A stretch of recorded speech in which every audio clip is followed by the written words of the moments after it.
Ang cute, 'di ba? Kaya naman kahapon, ito ang pinabaon ko dun sa senior high school kong anak. So, ayan lang talaga. Tapos may tinapay na may malamang chocolate. Tapos, nung kumakain na daw sila ng lunch, sabi ng classmate niya, kasi ganito dito sa Japan, nagtitinginan sila ng lunch box.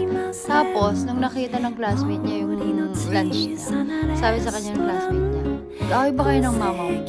Kasi kahapon o nung isang araw yun, ang sarap-sarap pa ng baon mo, tapos biglang ngayon onigiri lang. Wala pang nori. Gano'n kasi ako mag-onigiri, hindi ko nilalagyan ng nori. So, natawa ako sobra sa kwento ng anak ko gabi. Kaya ayan, back to normal. Ginawa ko siya ng matindihang lunch. So, sabi ko, ayan anak, ipakita mo yun sa classmate mo ha. At pakisabi, nakyutan lang talaga ako dun sa lunchbox na onigiri. Kaya, yun ang pinapahag ko sa'yo.